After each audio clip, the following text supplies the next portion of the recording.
जय हिंद दोस्तों, मैं अमरनाथ आप सभी लोगों का स्वागत करता हूं अपने YouTube चैनल फिजिक्स गुरुजी पर।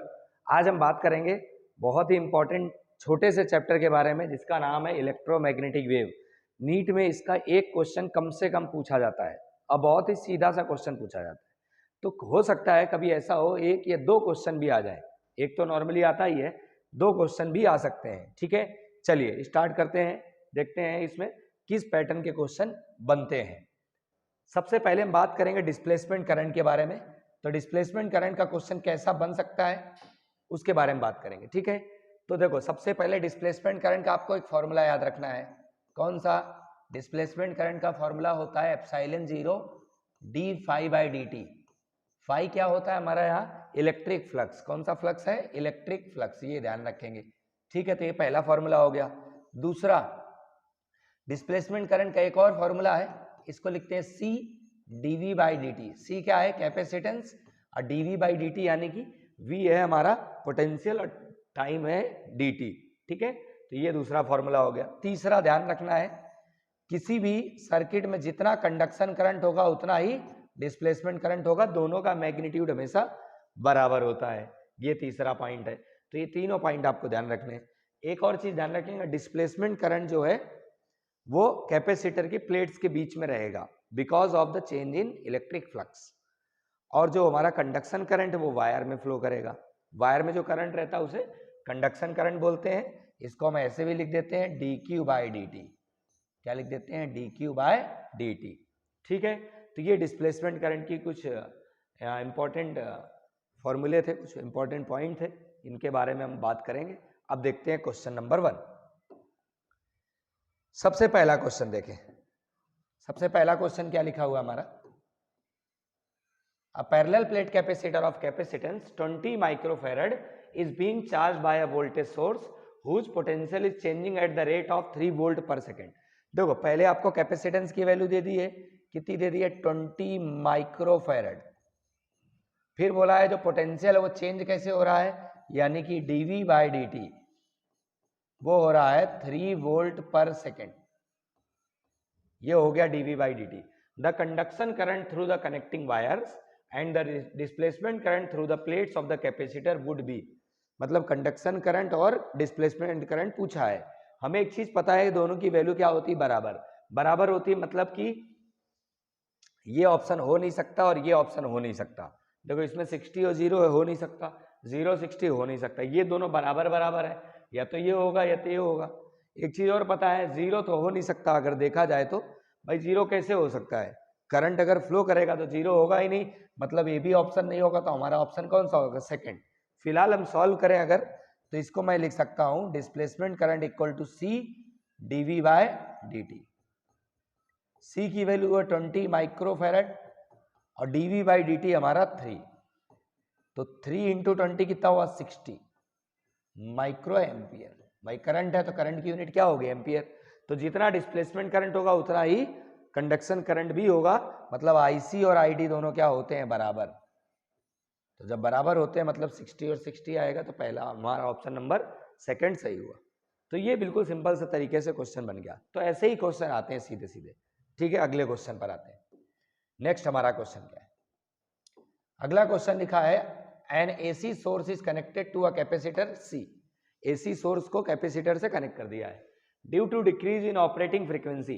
भैया देखो ऐसा, ये कैपेसिटर ले लिया, यहां ले लिया DC source, AC source, sorry AC है ना, alternating current, V equal to V0 sine omega t apply करा होगा। ये कैपेसिटर है। अब एक्चुअल में हम लोग जो अप्लाई कर रहे हैं, क्या बोला है? Due to decrease in operating frequency. Operating frequency मतलब जो हमने फ्रीक्वेंसी दी है, अगर उससे डिक्रीज करेंगे तो क्या होगा? डिस्प्लेसमेंट करंट के साथ क्या होगा ये पूछा है।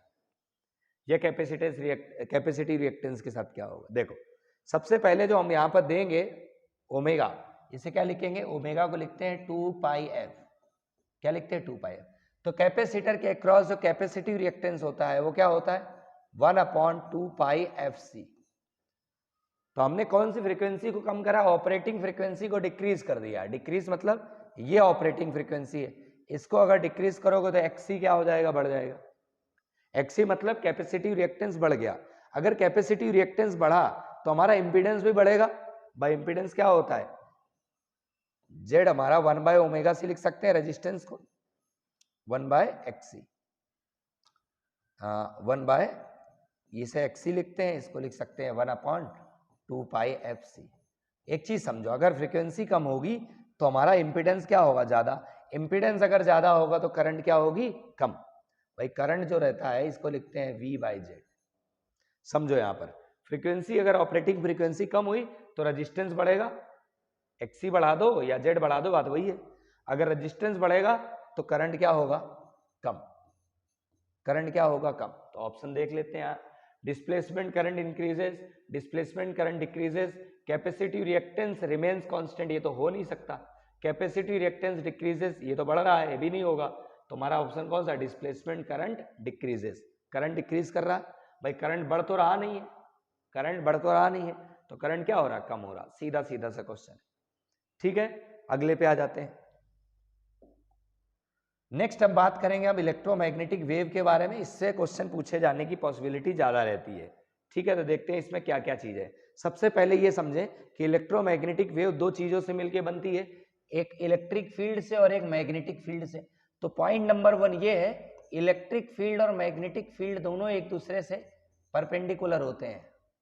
दोनों क्या होंगे, परपेंडिकुलर, एक दूसरे से 90 डिग्री पे, and perpendicular to the direction of wave propagation. जिस डायरेक्शन में वेव जाएगी उससे भी परपेंडिकुलर होंगे। Direction of wave propagation,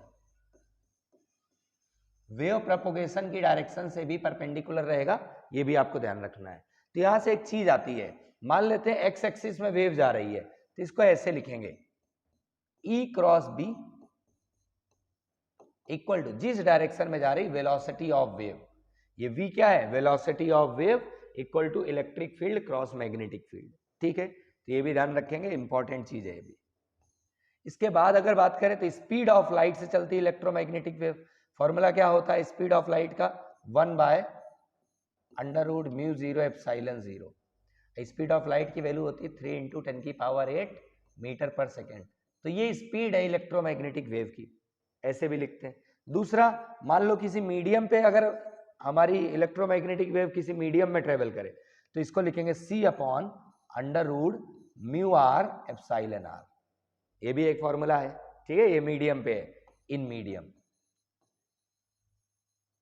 medium पे अगर इलेक्ट्रोमैग्नेटिक वेव चलेगी तो ये फॉर्मूला होगा। अब वैक्यूम के लिए ये रहेगा। आगे आ जाते हैं, तो यहाँ पे इलेक्ट्रोमैग्नेटिक फील्ड प्रोड्यूस कैसे करती है, बाय ऑसिलेटिंग चार्ज। अगर चार्ज हमारा ऑसिलेटिंग चार्ज या accelerating charge, accelerating charge is the source of electromagnetic wave. Oscillating charge और accelerating charge is the source of electromagnetic wave. Electromagnetic wave का source होता है, ये भी एक पॉइंट इंपॉर्टेंट है। इसके बाद आ जाते हैं आगे। अब यहाँ पे energy density of electric field और energy density of magnetic field दोनों क्या होते हैं, बराबर। कितने होते हैं, 12ε0 E², या इसी को लिखते हैं 12b²/μ0, ऐसा। ये भी दोनों फॉर्मूले एक जैसे हैं, दोनों की चाहे इलेक्ट्रिक फील्ड की एनर्जी डेंसिटी देखें या मैग्नेटिक फील्ड की एनर्जी डेंसिटी देखें, दोनों क्या होते हैं, बराबर होते हैं। लास्ट, यहां पर जो हम लोग प्रेशर क्रिएटेड बाय प्रेशर की बात करें, जो इलेक्ट्रोमैग्नेटिक वेव है वो प्रेशर क्रिएट करती है किसी भी सरफेस में, तो वो होता है एनर्जी अपॉन में स्पीड ऑफ लाइट। ये भी इंपॉर्टेंट फॉर्मूला है। तो ये कुछ प्रॉपर्टीज है, इनसे क्वेश्चन पूछे जाते हैं। चलिए देखते हैं क्वेश्चन।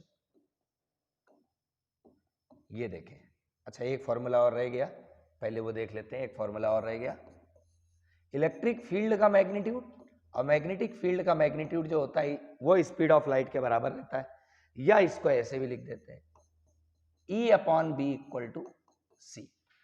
ये भी एक हमारा फॉर्मूला है। ठीक है, तो ये कुछ हमारे पास फॉर्मूले हैं जो कि काम आते हैं। एक लास्ट फॉर्म देख लेते हैं, याद आ गया मुझे। इलेक्ट्रिक फील्ड की इक्वेशन जो होगी वो क्या लिखेंगे, E0 sin ωt - kx। Minus के एक्स लगा है, मतलब जो वेव हमारी प्लस एक्स एक्सिस में जा रही है, प्लस के एक्स होता तो माइनस एक्स एक्सिस में जाती, ये ध्यान रखेंगे। ओमेगा वगैरह के फॉर्मूले आपको पता है, ओमेगा को हम 2 पाई एफ लिखते हैं और के को 2 पाई बाय लैम्डा लिखते हैं, और ओमेगा बाय के को, ये मैंने वैसे बता रखा है पहले भी, ओमेगा बाय के को हम क्या लिखते हैं, वेलोसिटी ऑफ वेव। ठीक है, आप क्वेश्चन देख लेते हैं। जैसे ये क्वेश्चन लिखा हुआ है, क्या लिखा है, in a plane electromagnetic wave travelling in a free space the electric field component oscillates sinusoidally at a frequency of this one.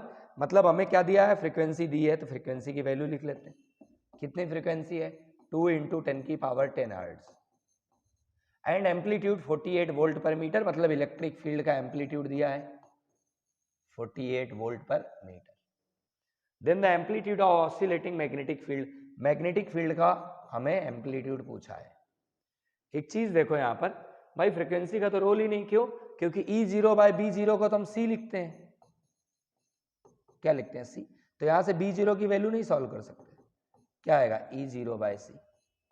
E0 कितना दिया है 48, और C कितना है, स्पीड ऑफ लाइट 3 × 10⁸। 3 से कैंसिल करो, कितनी बार गया, 12, 16 बार जाएगा, 16, 10⁸ ऊपर गया, 10⁻⁻8 हो गया, टेस्ला। ऑप्शन देख लो, नहीं दिया है तो पॉइंट लगा लो, पॉइंट करके ऑप्शन दिया है तो इसको ऐसे भी लिख सकते हैं, 1.6 × 10⁻⁻7 टेस्ला। मैंने क्या किया, 10 से डिवाइड कर दिया और 10 से मल्टीप्लाई कर दिया। 10 से डिवाइड किया तो 1.6 हो गया, और 10 से मल्टीप्लाई किया तो एक पावर कम हो गई, तो ऑप्शन नंबर सेकंड। ठीक है, तो ये भी हमारा हो गया, छोटा सा क्वेश्चन था, सारे आए हुए क्वेश्चन है, ये पैटर्न है ना, तो इस पैटर्न को फॉलो करना है। Electromagnetic wave travelling in a medium which has relative permeability 1, relative permeability का मतलब म्यू आर की वैल्यू कितनी है, 1 है, and relative permittivity 1.44, epsilon r की वैल्यू 1.44 है। Speed of electromagnetic wave in this medium, medium पे स्पीड लिखी थी मैंने, मीडियम पे स्पीड क्या लिखी थी, V = C/√μr epsilon r. C की वैल्यू रख दो 3 × 10⁸, अंडर रूट लगाओ, म्यू आर की वैल्यू 1, एप्सिलॉन आर की वैल्यू 1.44। सॉल्व कर लेते हैं भाई, पॉइंट हटाते हैं तो नीचे आता 100, इसको ऐसे लिखो 3 × 10⁸ अपॉन अंडर रूट से 144 से बाहर 12 आएगा, और 100 से बाहर 10 आएगा। ठीक है, अब अगर ध्यान से देखें तो 10 ऊपर चला जाएगा, 10 की पावर 9 हो गया, 3 से कट करो 1/4 × 10⁹। अब इसको अगर डिवाइड करके लिखें तो इसको 0.25 के टर्म्स में लिख सकते हैं, × 10⁹।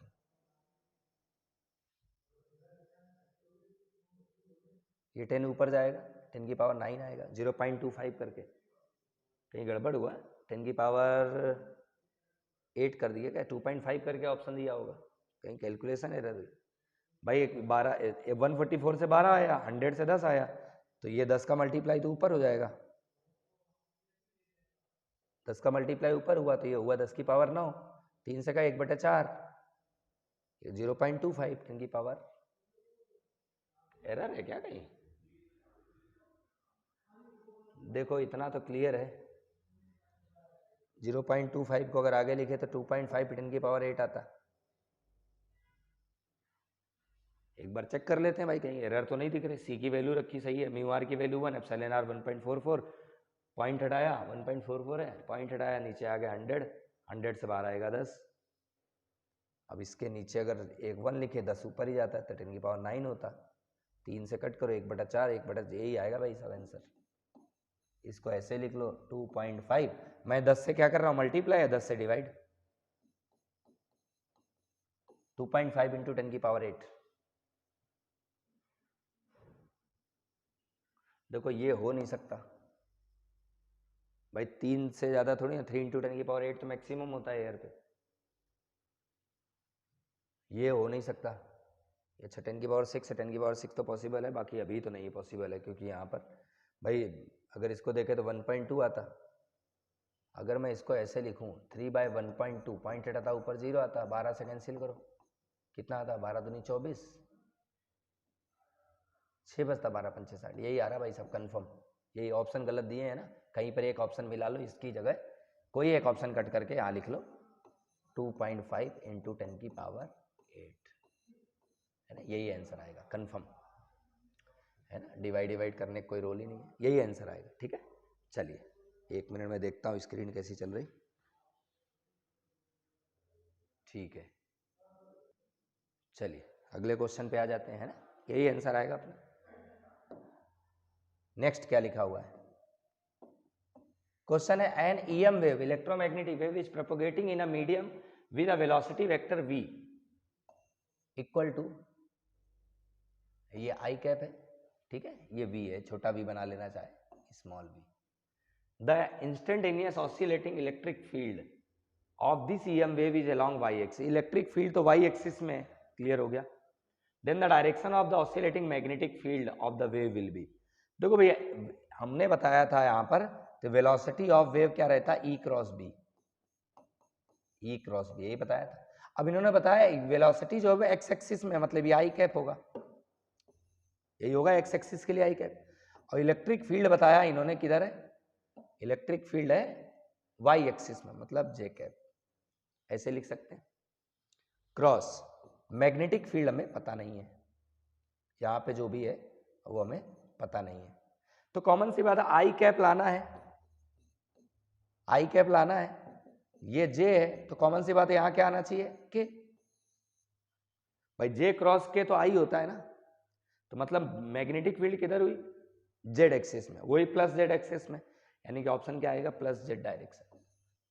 भाई देखो फॉर्मूला क्या, v इक्वल टू ये होता है, v किधर था, आई एक्सिस, मतलब v मतलब वेलोसिटी ऑफ वेव, तो वेव किधर जा रही है, एक्स एक्सिस में जा रही, आई कैप लगा हुआ है।